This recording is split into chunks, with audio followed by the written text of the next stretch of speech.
వాళ్ళే బలవంతులు అనుకుంటే పొరపాటే. సామాజిక సమీకరణలను విస్మరించిన బీఆర్ఎస్. కేటీఆర్ ముందే క్యామ మల్లేష్ కీలక వ్యాఖ్యలు. ఇక కామ మల్లేష్ సీనియర్ నేత అయిన బీఆర్ఎస్ పార్టీలో కీలకంగా ఉన్నారు. రాజకీయవేత్తగా కీలకంగా ఉన్నటువంటి బీసీ నేత అయిన ఎంతో కాలంగా పార్టీలలో సేవలు చేస్తున్న ఎవరు కూడా గుర్తించి ఆయనకు టికెట్లు ఇచ్చినటువంటి పాపాన పోకపోవడంతో ఆయన గరమవుతా ఉన్నారు. ఒకే సామాజిక వర్గంతోటే మొత్తం జరుగుతుంది, వారి వెంటనే ప్రజలంతా ఉన్నారు అని నమ్మి వారికే పట్టం కడతా ఉన్నారు అంటూ గరం అయ్యారు. గత బీఆర్ఎస్ చేసినటువంటి అధికారంలో ఉన్నప్పుడు చేసినటువంటి ఇటువంటి దుశ్చర్యల వల్లే ఇటువంటి పరిస్థితులు ఏర్పడ్డాయి. బీఆర్ఎస్ ఓడిపోవడానికి ప్రధానమైనటువంటి కారణాలు అయ్యాయని చెప్తా ఉన్నారు.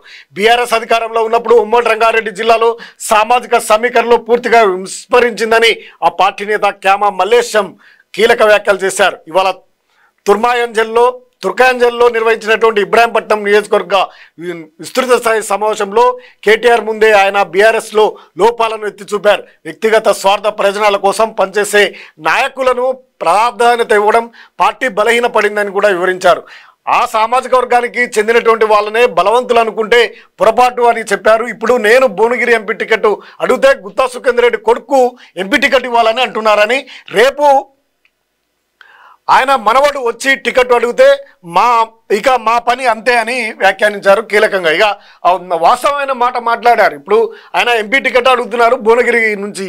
భువనగిరి ఇబ్రాహీంపట్నం భువనగిరి నియోజకవర్గం కిందకి వస్తుంది పార్లమెంటుకు.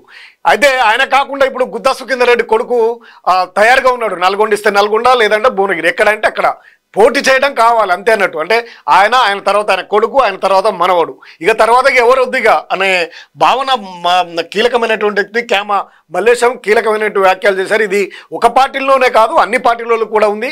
ప్రధానంగా బీఆర్ఎస్ పార్టీలో మాత్రం ఇది బాగా రచ్చగా మారింది. ప్రతిసారి ఎక్కడ ప్రెస్ మీట్ పెట్టినా గుత్తా సుఖేందర్ రెడ్డి చెప్పే మాట అసలు సంబంధం లేకుండా తన కొడుకు ఎక్కడ టికెట్ ఇచ్చినా పోటీ చేస్తాడు. ఈ ప్రచారాన్ని కొనసాగిస్తూ ప్రచార మాధ్యమాల్లోనే కనిపిస్తూ మొత్తం వారిదే ఉన్నట్టుగా సృష్టిస్తూ రాజకీయ పార్టీలన్నిటికీ కూడా తమ వైపు తిప్పుకొని ఒక రకంగా బ్లాక్ మెయిల్ అయినట్టు, నాకు లేదా నా కొడుకు ఇవ్వాలి, లేదంటే పార్టీ మారుతా, ఇటువంటి ఉండటం వల్ల ఇటువంటి వాస్తవంగా ఎంతో కాలంగా పనిచేస్తూ సామాజిక సమీకరణలుగా ఉన్నటువంటి బీసీ సామాజిక వర్గానికి సంబంధించినటువంటి వారికి ఎక్కడ కూడా పోటీ చేసే అవకాశాలు లేకపోవడం, ప్రధానమైనటువంటి పార్టీలో దక్కకపోవడంతో వారంతా కూడా కనుమరుగవు. ఇంకా బానిసల్లాగానే, రాజకీయ బానిసల్లాగానే ఈ బీసీ కులాలన్నీ కూడా బతకాల్సినటువంటి పరిస్థితి ఏర్పడిందనేది క్యామ మల్లేష్ యొక్క చెప్తున్నటువంటి ప్రధానమైనటువంటి అర్థం చెమ్మాట.